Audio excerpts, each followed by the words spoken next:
G'day and welcome to another episode of Kiwi Car Life. And as many of you guys will know, this channel is rapidly turning into a Honda Accord channel. I really need to call this Kiwi Accord Life. I've owned a number of Accords myself and reviewed a hang of a lot more. However, I've never really done a K24 Frankenstein build that everybody seems to talk about being so popular with these. The supercharged one that I reviewed was a K24 Frank, but it had the supercharger on it, which kind of changed the characteristic of the car quite drastically. But this is a fairly standard looking Accord Euro R, but under the bonnet is a K20A with a K24 block sandwiched in between. And today we're going to be seeing what it's like.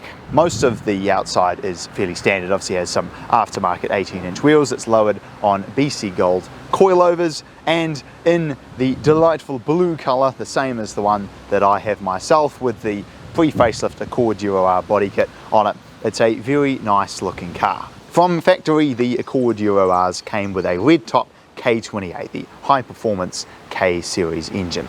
They made 162 kilowatt and 206 newton meters paired up with a 6-speed manual transmission with a limited slip diff. And as anybody who's driven one will know, these engines, they effectively have two power bands. If you're below 6,000 RPM, they have the power of a 2-litre S Civic, and if you're above 6,000 RPM, they go like a scolded ape. And you can do the modifications like a header and a tune and a cold air intake like the owner of this one has done, but you're still going to be left with an engine that really doesn't go anywhere unless you are screaming at 8,000 RPM. However, putting a K24 block in it solves that problem, and that's what this car has. The head is all completely K20A standard, the bottom end, the oil pump and so on is straight out of a K20A, but in between is a K24 block, and in addition it also has a spoon 5.1 final drive. So the combination of the marginally shorter gears, the longer block to help increase torque, and all of the normal high performance K20A stuff plus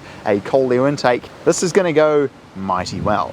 Regarding the interior of the Accord Euro R, you guys have seen these 1,000 times. You got green Recaros, which when I first drove them, I'll admit I didn't really like them, but now that I have a Euro R myself and have lived with it every day, it'd be nice if they had a bit more lumbar support, so that is something to keep in mind. But in general, they're pretty good seats. They hold you in really well, which is great, and they're definitely a lot better than the Recaros that you find in, say, a Integra Type R like what I used to have.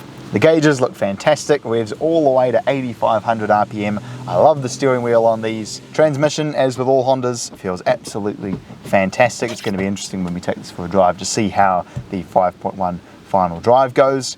But overall, it's just a standard Accord Euro R interior, so I think all that's left to do now is take it for a spin. Driving the K24 Frankenstein Accord Euro R.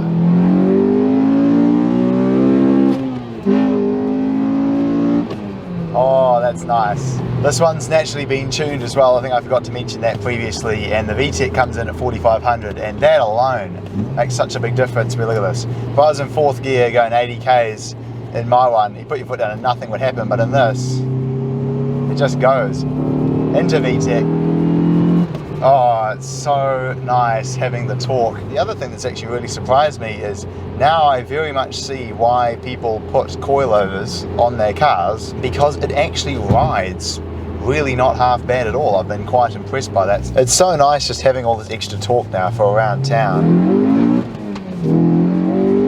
because you can just put your foot down and oh my word, it just goes out of corners. Given this thing doesn't really have any supporting mods, it's literally just a K20 engine with a K24 block, it just makes such a difference. So that torque that it has, and of course with that intake, it sounds so good. Light flywheel, so it revs up real quick. Should you put a K24 block in your Accord Euro R? Well, I suppose the con of it is that you have to do it yourself, and I know for certain I wouldn't know where to start with trying to do a modification like that. But the pros are pretty fantastic, because now you have a car that still drives like an Accord Euro R should. It revs, it sounds fantastic, it's got really, really short gears, but when you put your foot down, especially in first, the thing just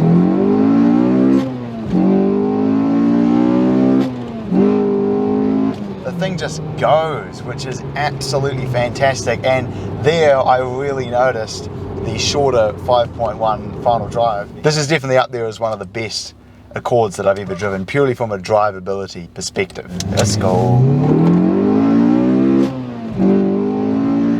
Oh, that is just beautiful. It's just one constant pull to redline, and my goodness, it's fantastic.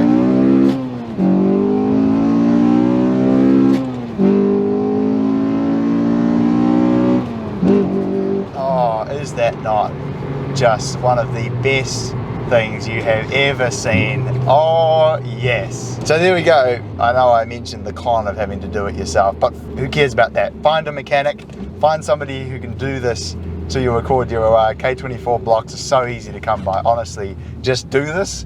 It's fantastic. It improves this car to no end. There are pretty much no drawbacks to doing it. It is genuinely sensational. So there we go. Thanks very much for watching this episode of Kiwi Car Life. I hope you enjoyed this look at this K20, K24 Frankenstein Accord Euro R. This is definitely one of the best Accords I've ever driven, and now I'm kind of thinking, wonder if I could put a K24 block in my Accord Euro R, but we'll see how we go.